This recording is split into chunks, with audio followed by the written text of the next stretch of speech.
Bonjour Éric Coquerel, merci Bonjour. d'être avec nous ce matin. On compte une quinzaine de députés de gauche sortant en Île-de-France, en prenant en compte d'ailleurs les transfuges Cédric Villani et Aurélien Taché, tous deux élus en 2017 sous la bannière République En Marche et qui roulent désormais pour la gauche. Est-ce qu'il y aura plus de députés de gauche en Île-de-France à l'issue des élections de juin? Inévitablement, parce que le rapport de force n'est pas le même, on est rassemblés. Et en plus de ça, je vous rappelle que Jean-Luc Mélenchon a fait plus de 21% des voix, c'est-à-dire 4 points de plus qu'en 2017. Et contrairement à ce que vous disiez tout à l'heure, je vous entendais, on avait l'impression un peu que l'élection était jouée, quoi. C'est-à-dire que l'abstention allait être massive, on n'allait pas avoir la majorité. Moi, je ne ressens pas ça sur le terrain, voilà, par rapport à ce que ce que vous disiez sur le plateau.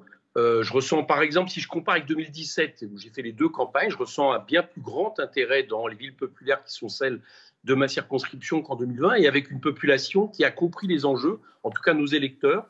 Donc je ne pense pas que ça va être aussi mauvais que vous le dites. Voilà, je crois au contraire que les gens ont compris que c'était un troisième tour d'élection et qu'il y avait la possibilité que le programme pour lequel ils avaient voté majoritairement, c'est-à-dire celui de Jean-Luc Mélenchon, soit appliqué avec Jean-Luc Mélenchon Premier ministre. Ça veut dire que vous visez encore la victoire peut-être, parce que pour l'instant les projections vous donnent entre 155 et 180 sièges. Oui, mais vous savez, je vous entendais parler tout à l'heure de Brice Taturier. Je me rappelais que le vendredi précédent le premier tour, il avait eu cette affirmation comme quoi Jean-Luc Mélenchon, deuxième tour, c'était strictement impossible. On nous annonçait à 17% les sondages, avec une abstention bien plus forte que ce qui a été. Et puis finalement, on a fait, vous le savez, un résultat où à un point près, on n'est pas au deuxième tour. Donc il faut se méfier comme ça des sondages qui sont un peu autoréalisateurs, enfin qui se veulent parfois autoréalisateurs. Moi, je suis convaincu d'une chose, c'est que si au soir du premier tour, la nouvelle Union populaire qualifie pas mal de députés dès le premier tour et a beaucoup de députés en lice pour le deuxième tour, vous verrez qu'il y aura une mobilisation dans le pays parce que ce qui s'est passé au présidentiel n'est pas oublié. Voilà, et que les gens n'ont pas envie de la politique d'Emmanuel Macron, ça reste absolument évident, tant dans les études d'ailleurs que dans ce qu'on constate sur le terrain.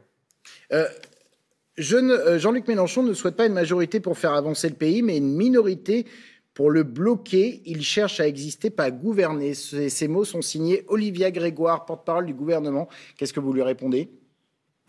Écoutez, elle est dans son rôle. Voilà, on a une espèce de NUPES bashing, Mélenchon bashing depuis quelques jours, avec tous les moyens possibles utilisés. Bon, Olivia Grégoire, là, manifestement, n'est pas porte-parole du gouvernement, elle est porte-parole de la majorité.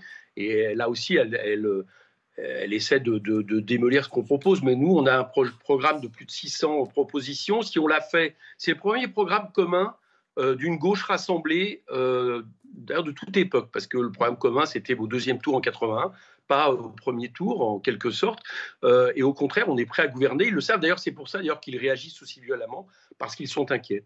Merci beaucoup, Éric Coquerel, d'être intervenu ce matin dans Dimanche en Et le politique. bulletin s'est levé. On a bien entendu.